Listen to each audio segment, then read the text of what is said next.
అంతెందుకు మెరుగైన విద్య కోసం ఇదే జగదీష్ రెడ్డి తన కొడుకును లండన్లో చదివించడం లేదా? కేటీఆర్ ఒకప్పుడు గుంటూరులో చదువుకోలేదా? తెలంగాణ రాష్ట్ర సమితి నిలదొక్కుకోక ముందు కేటీఆర్ కవిత అమెరికాలో ఉద్యోగాలు చేయలేదా?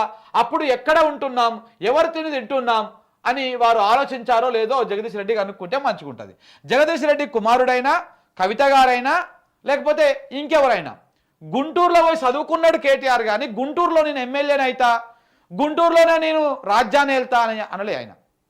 అక్కడ చదువుకున్నాడు, వచ్చిండు. ఆ చదువు మంచిగా ఉన్నది కావచ్చు, లేకపోతే ఇంకేదో పారామీటర్స్ అక్కడ పనిచేస్తే కావచ్చు, అక్కడ పోయిండు, చేసి చదువుకున్నాడు, వచ్చిండు. అమెరికాలో పోయి ఉద్యోగం చేసిరు, కానీ అమెరికా ప్రెసిడెంట్ కోసమో, అమెరికాలో ఉన్నటువంటి ఆ స్థానిక ఎన్నికల కోసమో మేము పోటీ పడతాము, మేమే వెళ్తాము, మేము చెప్పినట్టే మీరు అమెరికన్లు వినాలని చెప్పేసి ఎవరు అనుకోవడం లేదు. లండన్లో పోయి ఆయన మెడిసిన్ చదువుతుండొచ్చు జగదీష్ రెడ్డి కొడుకు, కానీ లండన్ని వెళ్తా అని చెప్పాడు. చదువుకుంటాడు, వస్తాడు, తెలంగాణలో లేకపోతే అక్కడనో ఉద్యోగం చేస్తాడు. ఆ విషయాన్ని మర్చిపోయి అసలు మీరు రాష్ట్ర ప్రతి మాటలో ఒక క్లియర్ కట్ సమాధానం ఉంది. మీ అజ్ఞానం బయటపడతా ఉన్నది రాధాకృష్ణ గారు. మీరు సీనియర్ జర్నలిస్ట్ అనుకుంటున్నారు, కానీ ఏం అంత బెబ్బే.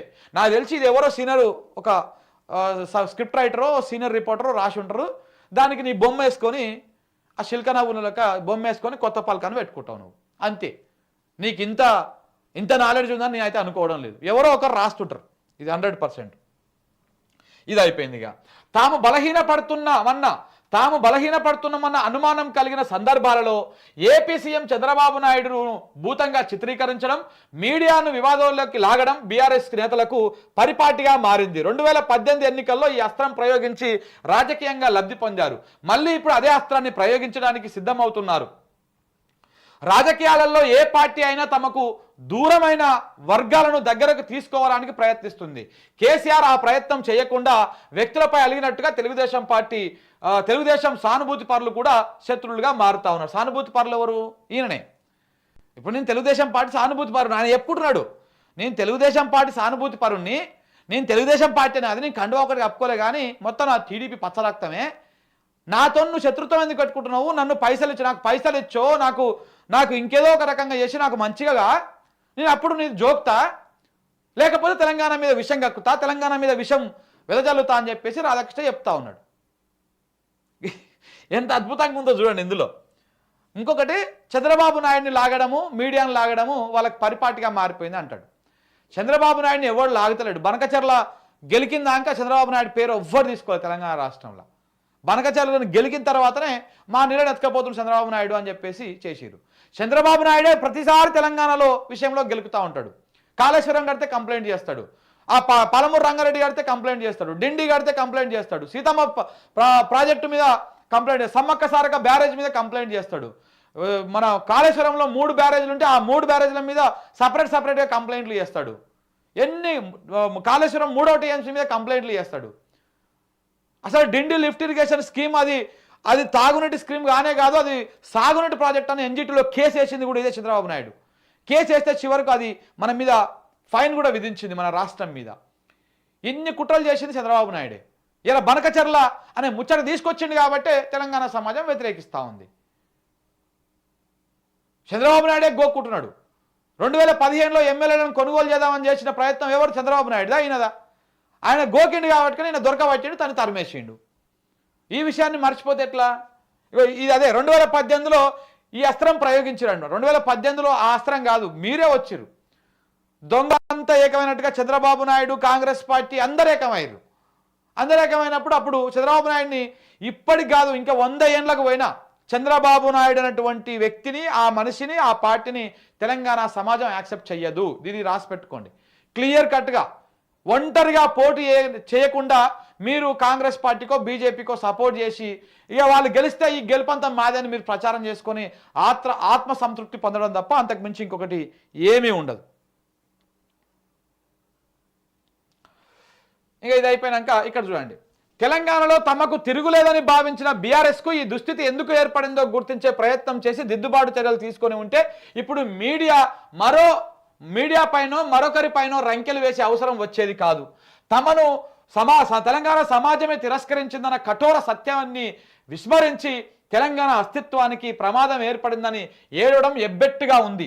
తెలంగాణ అస్తిత్వాన్ని ఎవరు ముప్పు తలపెట్టడం లేదు. 11 సంవత్సరాల కిందట ఏర్పడిన తెలంగాణ అస్తిత్వం ఇవాళ మాత్రమే కాదు, రేపు కూడా పదిలంగానే ఉంటుంది. తెలంగాణ అస్తిత్వం పదిలంగానే ఉంటుంది. కానీ ఓ సామాజిక వర్గం చేతుల్లో ఒక చంద్రబాబు నాయుడు తొత్తు చేతుల్లో తెలంగాణ ఉండి ఆగమైపోతుంది అనేది అసలు కథ. సో కాబట్టి మీరు అంత బాధపడాల్సినటువంటి అవసరం ఏం లేదు. ఇక సోషల్ మీడియాలో ఎవరు పడితే వాళ్ళు ఏది పడితే అది వాగవచ్చు. అన్ని పార్టీల వాళ్ళు వ్యక్తిత్వ హననాలు దుష్ప్రచారం చేయడంలో కేటీఆర్ కూడా ఏమీ తీసుకోలేదు. ఓటమి తర్వాత ఆయన సోషల్ మీడియా పైన ఎక్కువగా ఆధారపడుతున్నారు.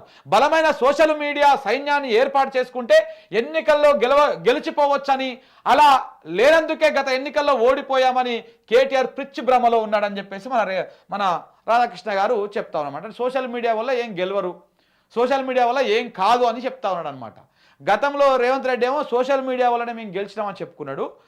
ఇప్పుడు అదే సోషల్ మీడియా రేవంత్ రెడ్డిని ప్రశ్నిస్తూ ఉంటే సోషల్ మీడియా మీద ఒక ముద్రేసే ప్రయత్నం, అంటే పిచ్చి ప్రయత్నం అన్నమాట. సోషల్ మీడియా వల్ల ఏం కాదు అని. నీ ఛానల్ని ఎవరు చూస్తలేరు ఇప్పుడు.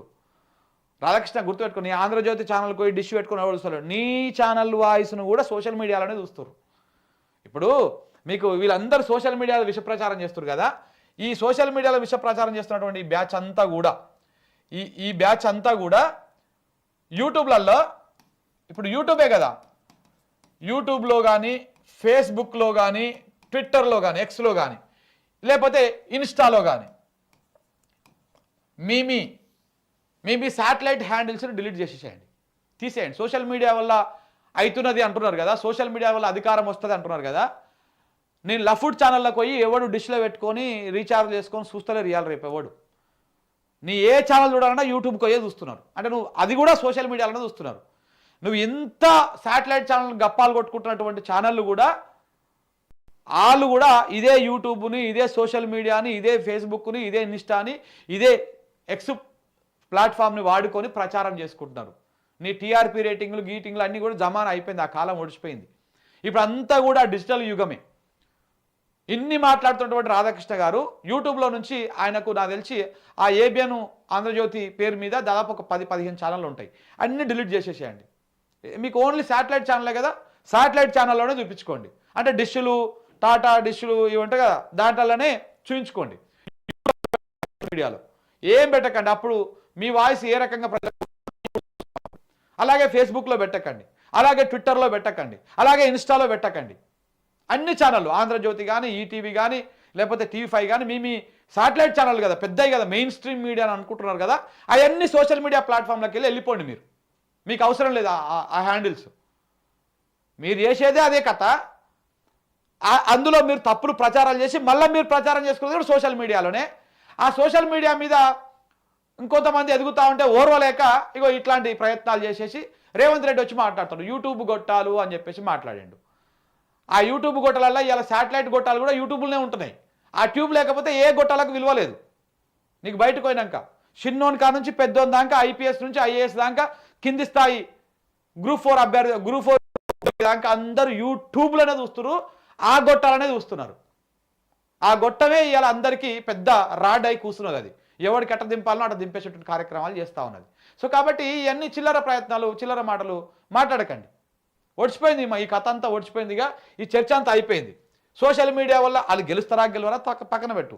వాస్తవానికి కూడా సోషల్ మీడియాలో ఉన్న హైప్ వేరే ఉంటుంది, గ్రౌండ్లో ప్రజల దగ్గర ఉన్నటువంటి వ్యవహారం వేరే ఉంటుంది. సోషల్ మీడియాలో ఎవరుంటారు?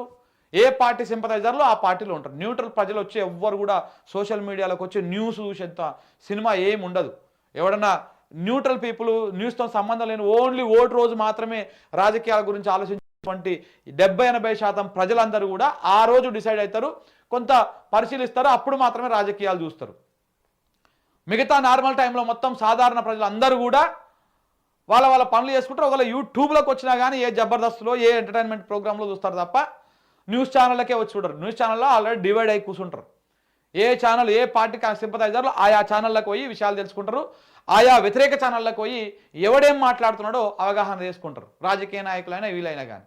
ఇలా ట్యూబు గీబు అని చెప్పేసి ఆయన తక్కువ చేసిన, సోషల్ మీడియా వల్లనే మీరు నమ్ముకున్నారని చెప్పేసి మీరు సోషల్ మీడియా తక్కువ చేసిన, ఈ సోషల్ మీడియా లేకపోతే నీ ఆంధ్రజ్యోతి లేదు, ఈ సోషల్ మీడియా లేకపోతే నీ కాంగ్రెస్ లేదు, నీ బీఆర్ఎస్ లేదు, నీ బీజేపీ లేదు, ఏది లేదు. ఇలా అన్నింటికీ ఆధారమే social media, digital media. So కాబట్టి ఈ వీటి గురించి మళ్ళీ మీరు నీతులు చెప్పకండి. గెలుస్తారా గెలవరా అనేది సోషల్ మీడియా డిసైడ్ చేస్తారా చేయదా అనేది మనం చూస్తూనే ఉన్నాం. నెక్స్ట్ రాబోయే ఎన్నికల్లో కూడా చూస్తారు.